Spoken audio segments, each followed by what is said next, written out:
You are Locked On Phillies Postcast, part of Locked On Sports Philadelphia, on the Locked On Podcast Network. Your team every day. My, oh my, welcome in, ladies and gentlemen. My name is Mark Farzetta. This right here is Locked On Sports Philadelphia. I'll be taking you through this postcast here for your Locked On Phils postcast. Great to be back with you after a day off yesterday. I see you guys in the chat already. Thank you, IBH. Appreciate you welcoming me back there. My little baby cousin got married, and it was amazing. Absolutely beautiful. I told him after the ceremony, I said, during the ceremony, I said, you guys, here you go. I have never seen a bride and groom bring it more than you guys brought it tonight. My little cousin was up there with like a bubble gun, spraying bubbles all over the dance floor. It was incredible. It was absolutely incredible. But thank you. It's good to be back with you guys. And, of course, good that, I was able to check in with the Phillies. And thanks to Connor Thomas doing a great job filling in, of course. Connor worked really hard to be able to do that, and I appreciate that from Connor Thomas. Make sure you guys are checking out Connor Thomas on the Locked On Phillies podcast as well throughout the week. Thought he did a great job with you guys. But as I was following the game throughout yesterday, those little things, you're going from the wedding, you're going to the reception, there's a little the downtime in between. We went to a bar, I was watching the game, I look up, what do I see? Nick Castellanos, bada boom, bada bing, hitting a home run out of the ballpark, and then today he extended that hitting streak to 6 games for himself. That was great to see. Cristopher Sanchez gets the deal done, and then he deals himself against the D-backs today. We'll get into that. And the Phillies offense obviously yesterday came alive, and yesterday gave you this afternoon / this morning, by the way. Crazy. Thanks, Roku.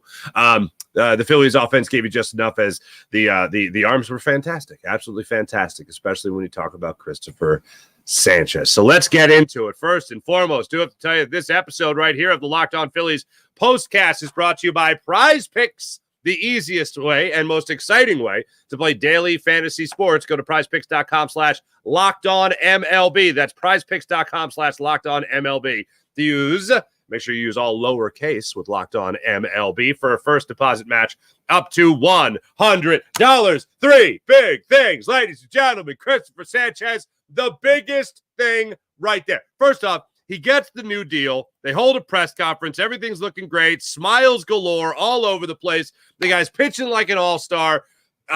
You have watched him develop as a starting pitcher and get better and better. Very common when you bring up a guy from the minor leagues. Maybe he can help you in the bullpen, whatever. This guy shows you throughout every single start, even in starts that aren't going his way necessarily, he is just calm. He is extremely cool and effective. No matter what's happening. One of the best things you could say about a young pitcher, and he's 27 years old. He's not a kid, but even when he was just coming up through the ranks, one of the consistent things you could always say about Cristopher Sanchez was the idea that you could look at his face and you don't know if the bases are loaded with nobody out or if he's got 2 outs and nobody's on base. Like, it's just the same temperament throughout. Now, you will see the unfortunate lack of production from time to time with Cristopher Sanchez, and then they have a mound meeting. Then Bryce Harper talks to him, or when JT Realmuto's healthy, he talks to him, and they talk about the ledge, calm him down. And the start I always go back to with Cristopher Sanchez is his start this year against the Mets at I almost called it Shea Stadium, Citi Field, where he was the bases loaded, couldn't throw a strike. They have a little mound conference. He kind of shakes it off. Apparently, he had a little thing going on with his hand as well. But then he goes out there and throws 9 straight strikes for 3 straight outs. Struck out the side on 9 pitches after being, well, let's see. I don't want to be too over the top here. It was physically impossible for him to throw a strike earlier in that inning. And then he zeroed in, and he comes in and out of those spurts. Really, he's done that this year. He's done it throughout starts throughout this season, really throughout his career. But this year we have seen a more locked-in, focused Cristopher Sanchez more so than anything for him. And we were watching him today. You see him go out there in that first inning. He gets Alexander to strike out, looking at that slider. It was a thing of beauty. He gets Walker to fly out to center field, probably one of the best hit balls against Cristopher Sanchez today. But Brandon Marsh, playing center field at this point in the game to start things off, went back to his left with great authority and was able to come down with that pitch, come down with that ball, slamming against the wall in right center field. Then in the second inning, gives up a leadoff single. No big deal for Cristopher Sanchez. McCarthy goes out there, gets him to strike out on a changeup. Suarez grounds into the 5-4-3 double play. Great exchange there by Bryson Stott at second base. Great to see that. They get a 1 run on the Nick Castellanos RBI single in the bottom of the first inning to make it, bottom of the second inning to make it a 1-0 ball game. And then Sanchez just kept dealing. Grichuk gets the single. Then he gets the 2 outs in the second inning. There are 3 outs in the second inning. Then 1, 2, 3 in the third. Leadoff single in the fourth inning by Alexander. Single to center field. Gurriel goes up there and he grounds into the 6-4-3 double play, and then gets Walker to ground out to Alec Bohm there to end the fourth. Go into the fifth inning. 1, 2, 3 inning with another strikeout this time again. Looking at a changeup, and this was Suarez he rung up this time. Go into the sixth inning. What do you know? What do you have? A 1, 2, 3 inning. Seventh inning. 1, 2, 3 inning, and that was Cristopher Sanchez today started the seventh inning at 69 pitches. Nice. 69 pitches. He started the seventh inning. He ended his day with 80 pitches. He had an 11-pitch inning. That was his life. Now, here's the thing. I looked for it after the game just to see if anything jumped out immediately. Nothing has jumped out so far with Cristopher Sanchez as to why he was taken out of the game. I would have given him one more inning. I don't understand why at 80 pitches you're taking him out. I got nothing against Jose Alvarado. I like Jose Alvarado. Hell, I like Jeff Hoffman. He allowed a run today. That jerk. No.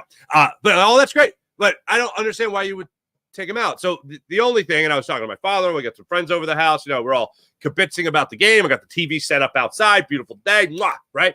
And we're all talking like, why? Why would you take Sanchez out? The one theory was the heat. Another theory was something happened, God forbid. I'm going to apply this philosophy from Rob Thompson because he has said this before. In times that it doesn't really make sense to take the starting pitcher out of a game, especially in this instance where he had 80 pitches and you could have used him for the eighth, see what he did, use him for the ninth, see what he did. I was like, do they have a day off tomorrow? Is Alvarado not worked in a minute? Do you need to get him out there? So I'm trying to understand what's going on here. And one thing that Rob Thompson has applied, one of his philosophies is it's not just, get him out of the game where you feel like he's had a good start. It's nothing like that. It's you got to limit the bullets sometimes with these guys. Rob Thompson has said in the past when he's taking guys out maybe a little early, maybe if they have a little bit more left in the tank, you got a 4-0 lead. You're feeling pretty good about beating a team that's a sub-500 team, around 500, but sub-500 in the Arizona Diamondbacks. You're at home. You feel like worst comes to worst, you're going to get another at bat with your best hitters. Worst comes to worst. So he just thought, I think this is what he was thinking. You got to limit the amount of bullets these guys are throwing because you're going to depend on them when the postseason rolls around. So you don't want them to be shot. This was an opportunity where you had a 4-run lead to take out a pitcher who had been dealing. You can hand the ball to Alvarado and you can hand the ball to Jeff Hoffman and you could get out of it, and that would be that. That's the philosophy. When we go back and we listen to Rob Thompson after the game, my theory is that's the explanation we're going to get. My best guess, my educated guess, my hypothesis is that that's why he took Cristopher Sanchez out of the game at that point. I always you grow up like I grew up in that era and all that stuff, which wasn't that long ago. You want guys to go out there and give you complete game shutouts. You want to see that. But hey, Phillies won the game 4-1. Not going to focus on that. I'm going to focus on the dominant changeup. I'm going to focus on a very deceptive slider by Cristopher Sanchez today and how the Diamondbacks just had no answer for Cristopher Sanchez. So star number one. One big thing. Number one, Cristopher Sanchez. Number two, how about this Nick Castellanos character all of a sudden?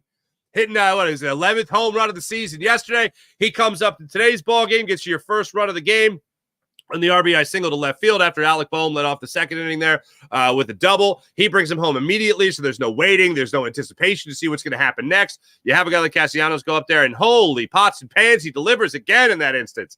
Had a couple opportunities to do a little bit more damage earlier in the ball game. Did not take advantage, unfortunately, but look at this now.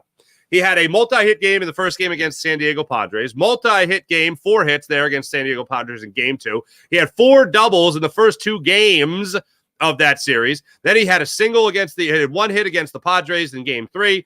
He had 1 hit against the Diamondbacks in the 5-4 loss in game 1 of this series Friday night. And then in the 12-1 stomping of the Diamondbacks yesterday, he had 2 hits, including that home run and 5 RBIs.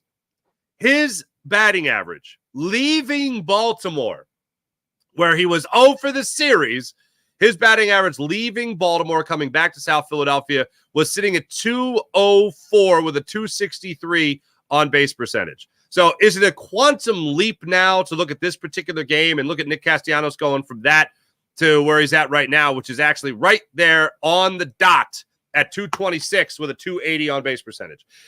He raised his batting average 20 points over the last about 6 games over this 6-game hitting streak.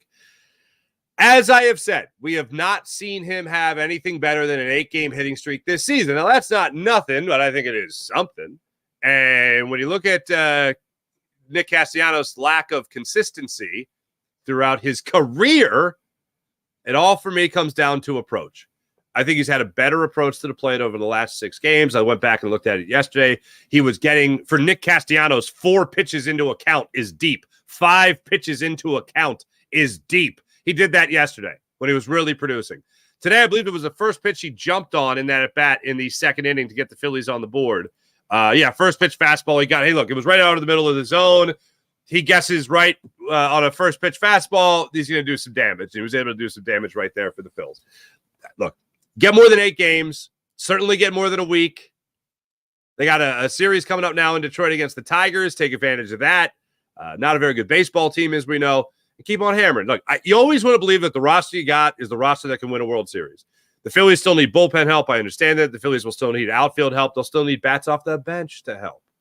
But if Nick Castellanos turns this around and he actually puts together a solid month where he's able to go out there with consistency, he's got a long way to go to get to that point.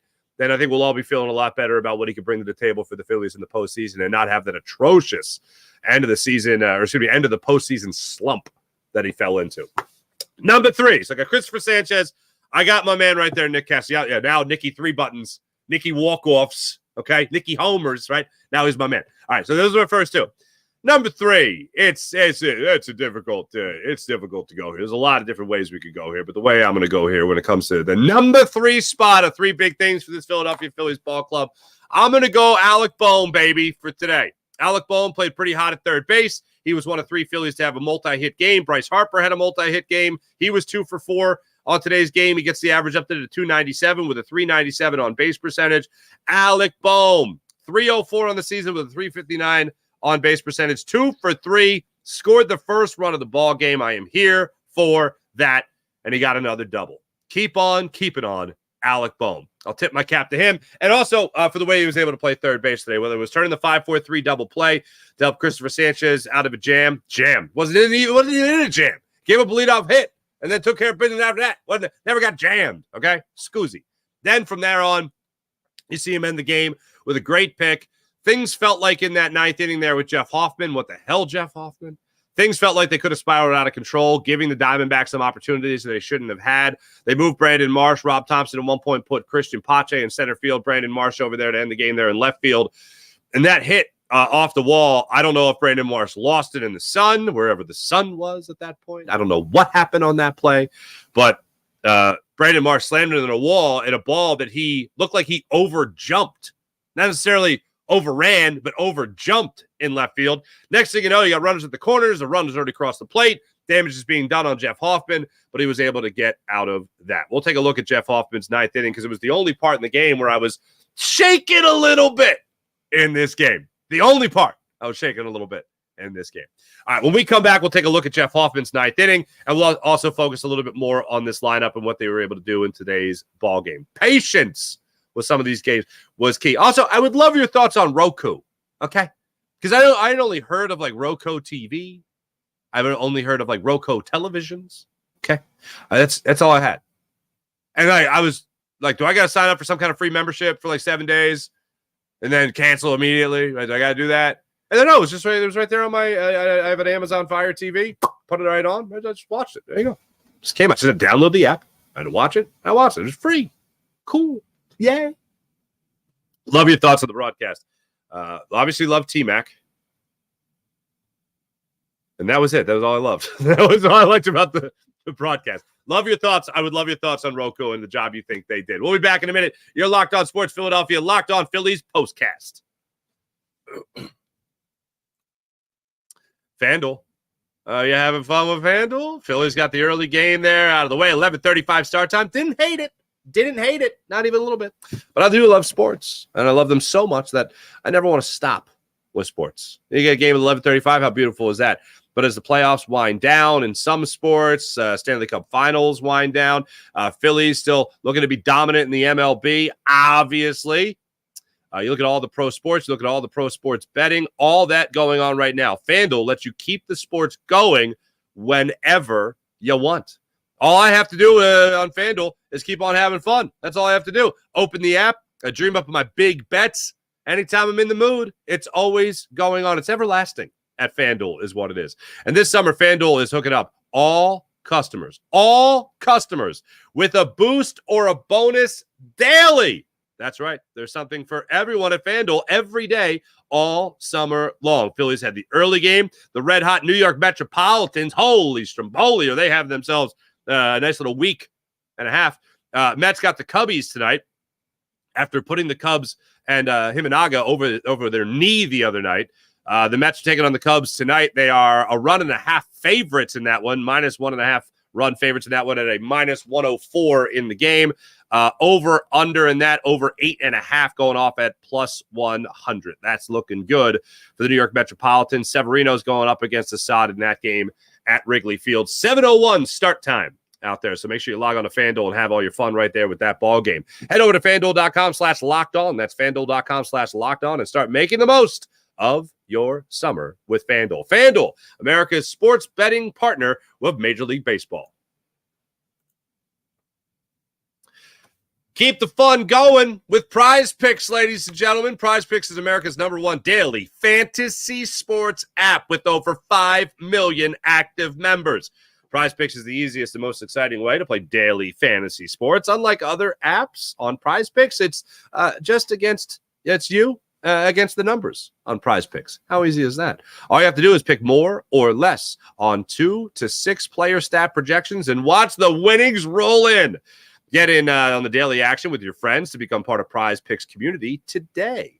With the finals over there, the NBA finals, the hoops action, though, doesn't have to stop on Prize Picks. Women's basketball still heating up with stars like Caitlin Clark, Angel Reese, looking to make their names bigger than they already are. It's just that great. They want to be as great as, Brianna Stewart, for instance, Aja Wilson as well. You can win up to 100 times your cast watching them ball out. Prize Picks is available in more than 30 states across the country, including California and Texas and Georgia.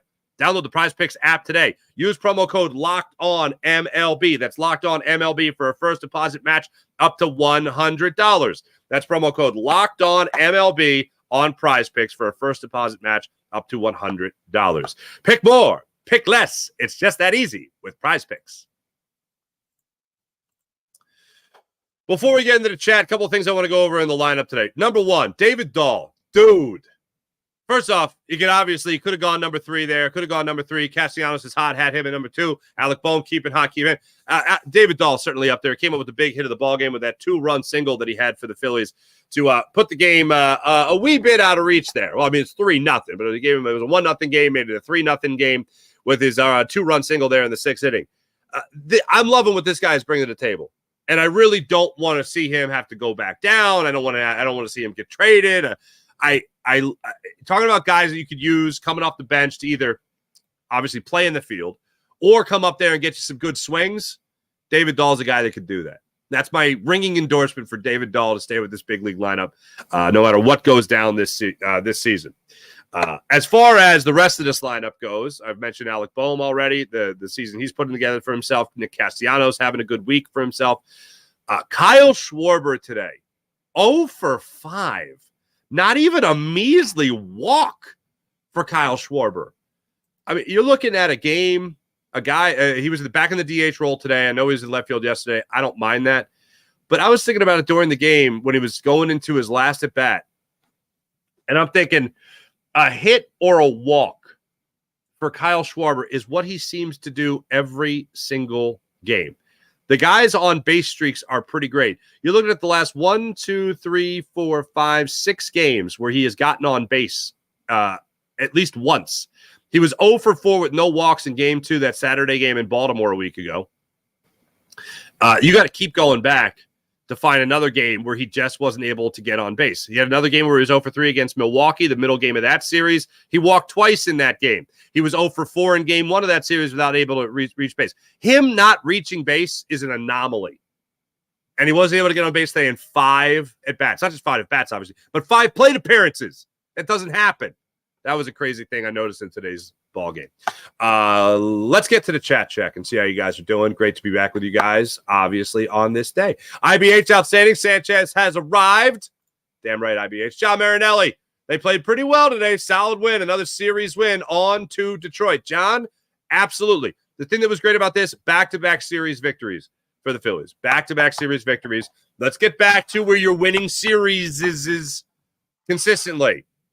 Remember that time where the Phillies lost the second series of the season to the Cincinnati Reds and they didn't lose the series for like 2 months? Let's get back to that. It starts with these 2 series that you just had. Zach, what's going on? Zach Paletta, what's going on? Sanchi, hell yeah. IBH, Sanchez must be taking notes from Rangers with respect to his demeanor. Both very similar. Both very similar. That's a great point, IBH. Christopher Michael, what's going on? Sanchi keeps getting better, man. I love it. Great win. Good, solid at-bats from the bottom of the lineup. Damn right. That's when the Phillies were really cooking. Okay, so before this little sputter that they've had, right? Before that, it was consistently. I remember it. I really remember it starting in that series in Miami where guys at the bottom of the order were really like Christian Pache was winning the game for you. Like guys like that. Stubbs was doing well for you at the bottom of the lineup. Guys like that at the bottom of the lineup were really picking up the guys that were struggling a little bit in the middle of the lineup, not named Alec Bohm. And it really feels like you have put together in the beginning portion of the season a good amount of those games where guys were just hitting at the bottom of the order. And today, you had Dahl with the 2 hits. You had Marsh with a hit. You had Stott with a hit. Good to see Stott get a hit, especially an RBI there. That was good. And Stubbs had a hit as well. Keep on keeping on to the bottom of that order. Faxi, what's going on? It's 100. Oh, it's 100 degrees. Oh, for that was my buddy Jair's suggestion. Well, it's like 100 degrees out. We got to get him out. I don't disagree. Looks like a steal of a contract. Hells yeah. I saw the breakdown too for the Cristopher Sanchez. Let me see if I can pull that up for you guys. The breakdown in particular was fascinating. Oh, come on. I had it, and now it's gone. What is going on? Here it is. Okay. Cristopher Sanchez's contract, according to the Associated Press, $22.5 million, 4-year contract. He makes next year $1.5 million, $3 million the 2026, $6 million 2027, and then $9 million in 2028. Yeah. And then for the 2029 season, he's got $1 million buyout and a $15 million option. Wait. Club option or player option? Mutual option? Option route? Yeah, that's a pretty damn great deal. Regardless of what happens after that, that's a great deal. Especially if this is what you're getting in this contract. So, Remo, absolutely. Fact, what's going on? The Phillies win. It's against a sub-500 team, but if the Diamondbacks would have won, the Phillies would have lost to a 500 team. And that's the pickle. That's the pickle. Taijuan Walker making nearly 5 times more money than Sanchez somehow. Yeah, well, that's baseball, as Cliff Lee used to say. Doesn't have to make sense.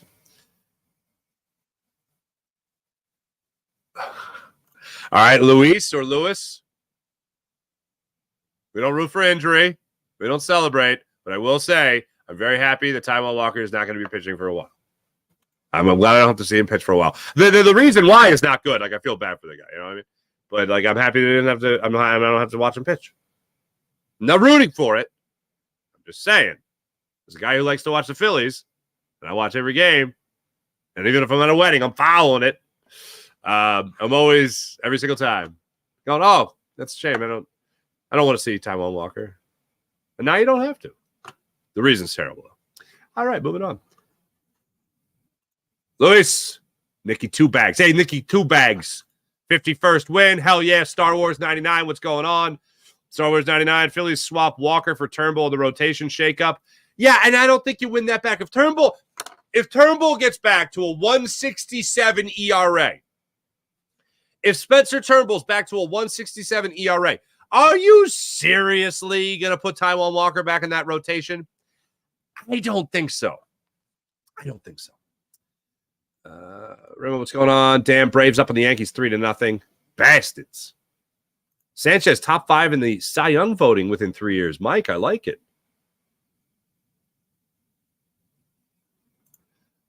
Jason Hess, Harper is fire.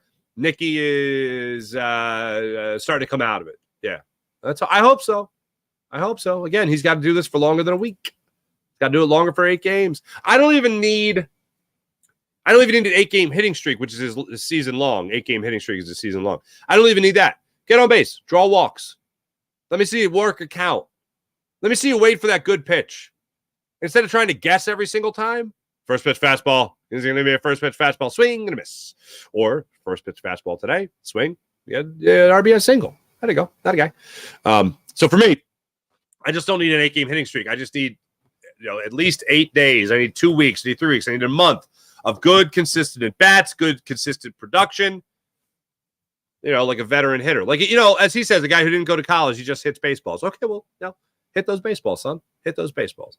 When we come back, we'll take a look at where the Phillies are headed next, and that is against the Detroit Tigers. Appreciate you guys in the chat. You guys are fantastic. I'll get back with you guys on tomorrow's show, of course. But when we come back, we'll take a look at where the Phillies are headed next. You're Locked On Phillies Postcast. Make sure you guys like and subscribe to the Locked On Sports Philadelphia YouTube channel. That's Locked On Sports Philadelphia. Back in a second. Oh, Supply House. SupplyHouse.com. Get supplies from the site that's made for the skilled trades. SupplyHouse.com. SupplyHouse.com is the reliable way to order plumbing, HVAC, as well as electrical products online. Their easy-to-use website is packed with helpful resources and the latest product info to help you get the job done right. Shop a complete inventory of over 200,000 parts from over 400 top brands. Then get your order delivered right to your door with fast shipping from coast to coast, all at SupplyHouse.com. If you need help with an order, get an expert support, that is, an industry-leading service from the friendliest folks in the business, and talk to a real person every time. Pros in the skilled trades get a competitive edge by joining SupplyHouse.com's free Trade Master program. Every Trade Master gets access to a dedicated phone line, free shipping, and discounts on every order. Join the thousands of trade professionals already benefiting from their free membership at supplyhouse.com/TM and order plumbing, HVAC, and electrical supplies from anywhere with just a few clicks. That's supplyhouse.com. That's supplyhouse.com. So here's what's going on. Tomorrow, the Phillies will be right back at it as they have this early game. They head out to Detroit for a 3-game series with the Detroit Tigers. They'll be heading out that way, fresh off this second consecutive series win and their 51st win of the season. As for tomorrow night's pitching matchup at the 6:40 start time in Detroit, Aaron Nola gets the ball against Casey Mize. Nola, of course, 8-3 on the season with a 3.54 ERA. He is coming off a 6-inning, 3-run performance, allowing 4 hits against the San Diego Padres in a 4-3 Phillies win. He did surrender a home run. I know that seems to be the status quo for the 31-year-old righty. 8-3 on the season with a 3.54 ERA. Casey Mize comes into this one 1-5 on the season for the 35. Think about this: 35-41 Detroit Tigers. He's 5-1, 4.43 ERA. He is coming off a start where he went 4 innings, allowing 2 runs on 5 hits, struck out 3 in a loss to the Atlanta Braves. That was back on the 18th. And before that, he went 6 innings, allowing just 1 run against the Washington Nationals in a 7-2 Detroit victory. As far as the Roku broadcast, I don't know what you guys thought. I thought T-Mac was T-Mac. He was great. It is weird for me because it's like it's a more of a general audience, It's weird for me to hear a little bit of the inflection I will not go as so far as to say it's excitement. I won't go so far as to say it's excitement. But the little inflection he'll have when the non-Phillies team does something good, he plays it like he does for football. When he does football or he does college basketball, you'll hear T-Mac do that on national broadcast. And I'm like, stop being excited for a team that's not from Philadelphia, T-Mac. I love you, man, but please stop it. Yeah, thought he was good. That Candiata guy, good God. So, dude, at one point in the game, I think it was the third inning. It was early on. At one point in the game, he goes, well, it's so good when you get that first out to start the inning. Do you guys know that's a good thing? It's a good thing. I might have even gave him the benefit of the doubt there. I think he actually said it's a good thing. It's a good thing to get that one batter, one out situation. I was like, oh, really? Thank you for enlightening me. It's good if you're a pitcher to get outs. After that, I'm the guy that always says I rarely ever hear the broadcasters. I don't really listen that much. If I have to have something explained, I'll be tuned into it a little bit. Like the pitcher violations that were really pissing off the Diamondbacks today. I was listening to that, and then I'm listening to that Kenny. I'm just like, dude, shut your mouth. I was out, man. I'm not the one that hates broadcasters by any means, but dude, I just did not like it. I thought T-Mac was great. The sideline reporter, she was good. But the color analyst, did not like that. Not at all. Thanks for watching. Thanks for listening. My name is Mark Farzetta. This right here is Locked On Sports Philadelphia. Make sure you guys hit like and subscribe on the Locked On Sports Philadelphia YouTube channel. I'll be back with you guys tomorrow after the 6:40 start time between the Tigers playing host to the Philadelphia Phillies. See you guys then. Have a wonderful rest of your Sunday because we got like all day after a Phillies game. How about that? See you guys tomorrow. Bye.